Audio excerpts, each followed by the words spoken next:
Bueno, primero me voy a volver a presentar. En verdad, mi nombre es Alanis. A veces me conocen como Fungi Alanis. Y soy licenciada en Historia de la Cato de Valpo. Y me dedico hace 2, 3 años a estudiar el mundo fungi. Y lo que les voy a presentar hoy, en verdad, es mi investigación de tesis en historia sobre hongos. Y la verdad es que lo primero que me preguntan cuando doy esta charla es ¿por qué los hongos? Y hay muchas razones. Por ejemplo, los hongos están presentes en nuestro día a día. Quizás no lo sabemos, pero nuestro cuerpo está lleno de hongos. Los comemos todos los días en el pan, en el yogur, lo tomamos en la chelita. Pero en verdad es súper increíble que, a pesar de que están tan presentes en nuestra vida cotidiana, que los necesitamos tanto, que están en la medicina, no conocemos mucho sobre ellos. ¿Y por qué? Porque el reino de los hongos se separó formalmente del de las plantas hace aproximadamente 50 años recién. En 1959, un científico de apellido Whittaker fue el primero en proponer la división de la República Independiente de los Hongos, y gracias a él es que se comenzó a estudiar más a fondo en la ciencia la biología de la funga. Entonces, hay muchos elementos a lo largo de nuestra historia en donde los hongos son importantes. Hay incluso una teoría que propone que los hongos son parte de la evolución humana y que gracias a ellos pudimos desarrollar capacidades como el arte, no sé, el lenguaje. Pero incluso en la historia más cercana hay antecedentes de la importancia de los hongos para nuestra historia. Por ejemplo, que en la Segunda Guerra Mundial, la popularización de la penicilina y su uso para combatir las infecciones fue parte de la importante victoria que tuvieron los aliados en la Segunda Guerra. Perdón, me pongo nervioso. Bueno, pero para darles un contexto y puedan entender cómo mejor la charla, como yo soy historiadora, toda la información que les voy a presentar el día de hoy es a partir de fuentes. Nosotros trabajamos en base a textos de la época. Entonces, todo lo que yo les voy a presentar es parte de biografías, testimonios de personas que vivieron en los años 1800. Y en base a eso son las reflexiones que vamos a escuchar el día de hoy. Y por ende, como es una investigación, tengo que ponerlos en un contexto tanto espacial como temporal. Vamos a estar hablando de la zona de lo que hoy es la región de Arauco hasta la zona austral del país. Esto incluye Tierra del Fuego y todos los archipiélagos que se encuentran alrededor, incluyendo también el sur de la Patagonia. Y lo primero que vamos a conversar es sobre los saberes indígenas acerca de los hongos y primeramente de los pueblos fueguinos. Los pueblos fueguinos van a ser todos los habitantes desde la Patagonia Sur hacia abajo, pueblos canoeros, recolectores, cazadores de ñandúes, cazadores de guanacos, y vamos a englobar dentro de este término a pueblos como los Aoniquenc, los Yámanas, los Cahuéscar, que probablemente no sabían porque no es tan famoso, pero tenían una conexión muy, muy profunda con los hongos. Eran una parte fundamental de su alimentación porque los hongos en el sur de Chile, debido a las condiciones climáticas, de humedad y de gran población de árboles nativos, son muy abundantes todo el año. Entonces los recolectaban de los pies de los árboles y eran cerca de los pocos alimentos que consumían aparte de la carne que cazaban. Entonces realmente quiero hacer mucho hincapié en que los hongos eran un recurso alimenticio de vital importancia para todos los pueblos fueguinos. ¿Ok? Pero además de esta conexión alimenticia, de esta necesidad de alimentarse de los hongos, también tenían una fuerte conexión con ellos a través del fuego. Por algo se llaman fueguinos, porque estos pueblos vivían alrededor del fuego. Cocinaban su alimento, los usaban para mantener el calor, pero también los usaban en su vida ritual, y la conexión que tenían con los hongos a través del fuego era gracias a la yesca. ¿Saben qué es la yesca? ¿No? La yesca es cualquier material que sirva para la combustión del fuego, tanto para conservarlo como para encenderlo. Y en el sur de Chile se da mucho que aparecen los hongos poliporales en los árboles. ¿Alguna vez han visto estos hongos que son como orejas que aparecen en los árboles así pegados? Bacán. Ya. Esos árboles, esos hongos, debido a que absorben la lignina de los árboles, adquieren una textura leñosa. Entonces, si tú los cortas, sirven mucho para mantener el fuego, pero también para encenderlo. Entonces, el hecho de que se utilizaran hongos para encender el fuego de los pueblos fueguinos da cuenta de la importancia que tenían para ellos. Pero como esto es un poco teórico, les voy a mostrar una evidencia, que es esta imagen que podemos ver acá. Quizá ya se estaban preguntando qué es. Me voy a correr un poquito para que la vean. Y quizás un poco friki, pero yo como historiadora valoro un montón y me emociona un montón haber encontrado esta imagen. Es una ilustración del siglo XIX en donde uno de los primeros exploradores que recorrió los fiordos de la Patagonia y los alrededores de Tierra del Fuego eligió plasmar para la posteridad a un fueguino con su alimento de hongos. W. Parker Snow fue el capitán del barco Beagle, súper famoso porque trajo a Darwin a Chile y fue uno de los primeros en hacer exploraciones en la zona. Entonces él, en su libro de 500 páginas, decidió hacer algunas pinturitas de lo que veía, de la vida de los nativos, y tienen que pensar que no es una tarea fácil hacer una ilustración en ese tiempo. Son horas de trabajo y tienes que seleccionar súper bien lo que va a ir en tu libro. Entonces, que él haya decidido plasmar para nosotros, para que quedara para la eternidad, esta escena es súper importante. Y lo que podemos apreciar en esta imagen es a una persona que en su bolsa ha recolectado hongos del árbol que está atrás, que se ven hongos citariales, digüeñes o yao yao, y que se encuentra en un contexto de cotidianidad, porque podemos ver que atrás está su choza, está viviendo con su perrito, tiene una pesca reciente. Si le damos un contexto, nos damos cuenta de que los hongos realmente eran parte del día a día y del minuto a minuto de los pueblos fueguinos. Pero, por supuesto que también hay otro pueblo que tiene mucha conexión con los hongos y es el pueblo mapuche. Aquí, por ejemplo, podemos encontrar una tabla que describe todas las especies que se comían, bueno, quizás no están todas, pero las especies más importantes que se consumían en el siglo XIX. Pero podemos ver algo curioso, y es que no solamente hay hongos comestibles en esta tabla, sino que también hay hongos que provocan enfermedades respiratorias, que son plagas para los cultivos. Entonces podemos entender que los pueblos indígenas en general en Chile tenían un conocimiento ecosistémico de los hongos. No solamente los veían como un recurso, sino que eran una parte de su vida, de su supervivencia, y los conocían a fondo, quizá no en su microbiología, pero sabían que eran parte del bosque y sabían que era una parte importante de cómo habitaban su entorno. Vamos a volver a esta diapositiva después, porque ahora les quiero hablar del conocimiento científico en Chile. Y aquí tenemos a dos caballeros súper importantes. ¿Los reconocen? Bueno, salen los nombres, pero ¿habían visto las fotos? ¿Sí? ¿No? ¿No? ¿Algunos sí, algunos no? Bueno, un pequeño contexto. Tienen que pensar que en el siglo XIX, en los años 1800, Chile estaba recién formándose. No sé, estábamos recién formando el Estado, pero más importante, formando la nación, formando la identidad del país. Y Chile no tenía las mismas fronteras que tiene hoy en día. Hacia el norte estábamos ejerciendo soberanía, ejerciendo poder solamente hasta la región de Coquimbo, y en el sur, en papel, éramos dueños de todo, pero en físico, en verdad, solamente ejercíamos poder, hasta el río Biobío. De ahí para abajo, la dominación era principalmente por pueblos indígenas. Entonces, los presidentes de aquella época, los ministros, se dieron cuenta de que necesitaban conocer qué había en el país, quién habitaba el país, dónde estaban los ríos, dónde estaban los recursos, y por eso empezaron a propiciar la llegada de exploradores y de científicos al territorio, para generar conocimiento y para poder aprovechar ese conocimiento.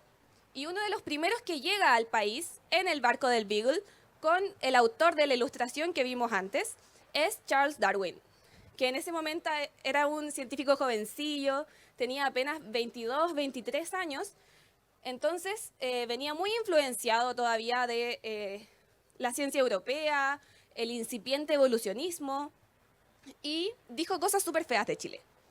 Dijo cosas súper feas de Chile, como que llegó y describió a los fueguinos y su territorio como una tierra miserable, personas probablemente menos evolucionadas que los europeos.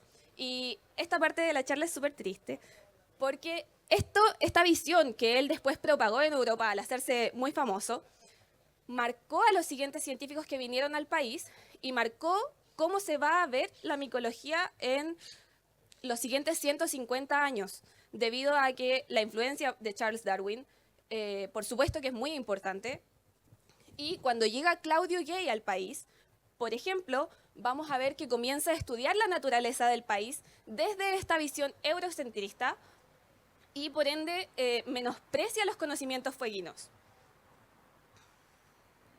Vamos a ver que, por ejemplo, a pesar de que ya existían nombres para todos los hongos del país, porque los comían, porque los conocían, porque eran parte del bosque, estos muchachos vinieron y los cambiaron.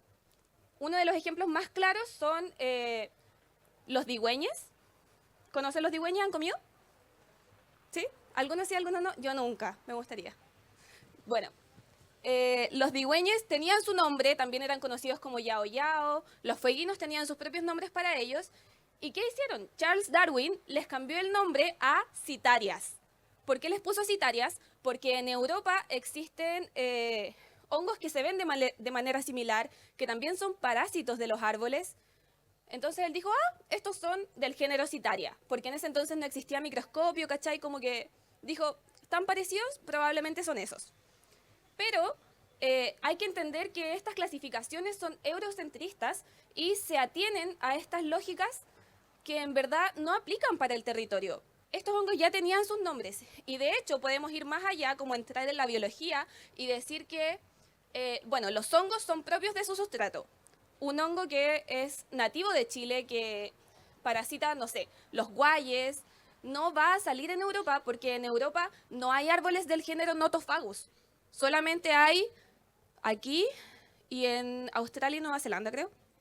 Pero los árboles Nothofagus no se encuentran en Europa. Por ende, las especies de citarias, de digüeñes, que salían aquí no podían ser las mismas de las de allá. Pero como se parecían, él dijo, me quedo con esa clasificación porque es la mejor. Y esas visiones van a afectar la micología. Pero yo en verdad lo que les quiero hablar es del encuentro de estos conocimientos. Quizá esa fue una característica negativa de este encuentro de saberes entre el conocimiento científico y el conocimiento indígena, pero quiero rescatar el rol de la cultura popular en el conocimiento sobre hongos en Chile, porque hoy día podemos ver que algunos nombres sí se conservaron. Por ejemplo, la razón por la que hoy día conozcamos a las citarias como digüeñes es que las mismas personas decidieron seguir llamándoles de esa manera. Y eso hay que valorarlo. Nosotros también podemos ser científicos y afectar en cómo se maneja la ciencia en Chile, que no sea eurocentrista, que no sea solamente hecha en los laboratorios. Nosotros también somos capaces de hacer ciencia. Y este es un ejemplo, que se haya conservado el nombre de los digüeñes. Pero no solamente de los digüeñes, sino que también del gargal, que es el hongo blanco de la esquina de arriba, que hoy su nombre científico es Grifola gargal. Entonces ahí hubo como una interacción en donde se integraron ambos conocimientos. Eso, entonces tenemos que aceptar que la ciencia occidental ha subordinado los saberes indígenas y tradicionales, pero también la cultura popular ha sido capaz de realizar un rescate de estas tradiciones. Ahora, el impacto de la preservación del conocimiento sí ha sido súper fuerte. Desde la llegada de, no sé, estos entes exteriores al país en el siglo XIX, han cambiado muchas cosas. La recolección tradicional se ha perdido. Antes se hacía mucha chicha de digüeñe porque contiene azúcares que propician la fermentación, pero también contienen la levadura con la que se hace la chela lager. Entonces se hacía mucha chicha de digüeñe, pero cuando empezaron a llegar los cereales, se comenzó a hacer chicha de manzana. Entonces eso se fue perdiendo en el tiempo. Además que la preparación de la chicha por parte del pueblo mapuche era una actividad primariamente femenina y debido a la industrialización de estos alcoholes, a la comercialización a mayor escala, estas son tradiciones que se han perdido. Y ese también es un rol que hoy hago un llamado a recordar y promover, que la recolección de hongos y su uso es primordialmente femenina. Hoy en día en el sur de Chile hay agrupaciones de mujeres indígenas que hacen recolección de hongos y que lamentablemente no son visibilizadas en el espacio de lo que hoy es la cultura de hongos en Chile.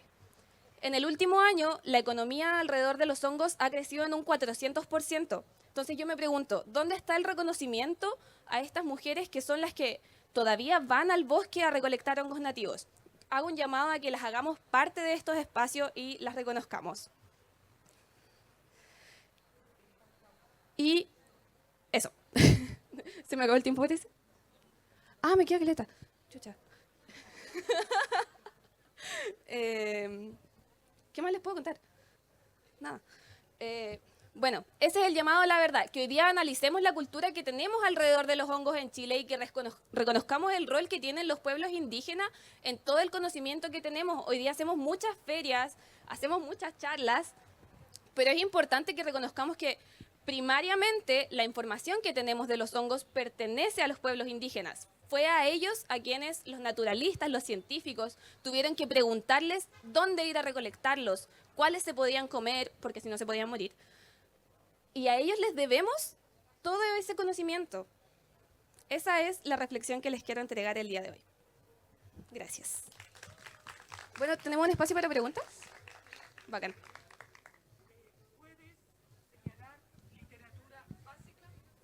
Sí puedo. Me encanta esta parte. ¿Puedes decir literatura básica de hongos chilenos? Sí.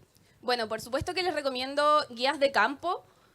Hoy día han salido un montón, pero yo siempre me remito a las clásicas por Juliana Furchi, que son Hongos de Chile, volumen 1 y 2. Dicen por ahí que va a salir el tercero. La verdad es que son un clásico y no fallan. No fallan esas guías, las recomiendo mucho. Pero ya para que puedan adentrarse como en esta historia y puedan ir leyendo datos, recomiendo el libro Yagán. Es un libro que se llama Yagán, que trae como un compilado de testimonios de viajeros, misioneros, expedicionarios a la zona de Tierra del Fuego, donde nos cuenta de su cultura, de todo lo que vieron. Y ese libro como que es la base de mi tesis, porque trae muchos datos sobre de cómo las personas como vivían con los hongos en su día a día. También recomiendo a Claudio Gay y su Atlas de Historia de Chile. Es una obra muy larga, pero en la sección de botánica hay una parte donde él tiene ilustraciones y describe los hongos de Chile. También recomiendo la lectura de Ernesto Willem de Moesbach, que es un sacerdote capuchino que en el siglo XIX habitó con los mapuches en la zona del lago Budi, en la región de la Araucanía, y el lonco Pascual Coña le relató a él en mapudungún su vida, sus costumbres, y ahí se puede leer sobre cómo también los mapuches se relacionaban con los hongos. Esas son 3 lecturas fundamentales. ¿Alguien más tiene una pregunta? ¿Alguna? Hola. Hola. Yo me imagino que con el monocultivo que hay en la zona sur se han perdido muchas variedades de hongos. ¿Quién se dedica a la preservación de los hongos que me imagino que ya algunos tienen que haber extinguido?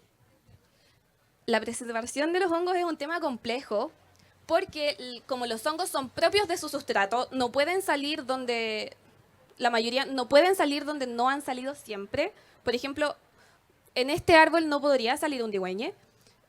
Más que la preservación de los hongos en sí, tenemos que centrarnos en la preservación de los ecosistemas. Y no sé si te podría nombrar a alguien específico que se dedique a la preservación de los bosques nativos, pero fundaciones principalmente, pero ahí es lo que hay que apuntar, a la preservación de todo el ecosistema del bosque, porque ahí es donde habitan los hongos. No hay una forma como de guardar las esporas, congelarlas y como inocularlas, porque si no está su sustrato, si no están los árboles a los que están, con los que hacen simbiosis, no van a poder salir. Por eso también es difícil hablar de extinción de los hongos, porque puede que un hongo no fructifique en 10 años, en 100 años, pero que el micelio todavía siga vivo bajo tierra y la biología está avanzando en estudiar esas conexiones que nosotros no podemos ver. Todavía estamos avanzando en la tecnología para explorar el subsuelo. Aún no se sabe. No sé si respondo a tu pregunta.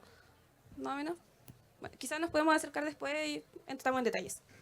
Hola. Hola, gracias por tu charla, me encanta. Ay, gracias. Bueno, respecto a la pregunta que hizo él, me gustaría, entiendo que todo este reconocimiento del hongo en Chile con la Juliana Furti, igual ha sido como para darles valor en todo el estudio de la biología y también como resguardar los ecosistemas. Y también entiendo que este reconocimiento aportaría a la evaluación de impacto ambiental de ciertas zonas donde se quiere intervenir. Y mi pregunta va por ahí, así como si existe, desde que eso se estableció, algún ejemplo de algún ecosistema que se haya protegido gracias a ese reconocimiento. No lo sé, por eso pregunto si es que tú sabes, si no, está bien. Es complejo porque hoy en día todos los proyectos donde haya, en verdad, todos los proyectos de construcción, creo, tienen que tener un impacto, un estudio de impacto ambiental y Chile es uno de los pocos países, si es que no el único, en donde dentro de ese estudio de impacto ambiental, además de estudiar las especies de animales que habitan, las especies de flora, también se incluyen en ese informe las especies de hongos. Yo sé que, bueno, que eso se hace, pero la verdad es que muchas empresas subcontratan a empresas que hacen estos estudios, pero que la verdad es que los modifican para no incluir estos datos. Pero sé que en la zona de...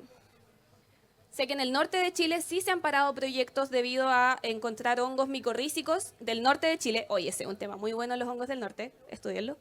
Sé que se han parado proyectos y creo que también en la zona de Alto Maipo se ha frenado como el avance de las mineras, la expansión de las mineras debido a encontrar especies de hongos. Pero la verdad es que no sé de casos específicos, como que no te podría nombrar alguno. Lo voy a buscar porque es una buena pregunta. ¿Alguna otra? Por allá. O por ahí, no sé. Hola, Hola. no sé si hablaste del uso ritual que le daban los pueblos indígenas a los hongos, porque yo sé que hay un tema muy importante en la relación que tenían los pueblos indígenas con los hongos, con el fungi. Qué gran tema polémico.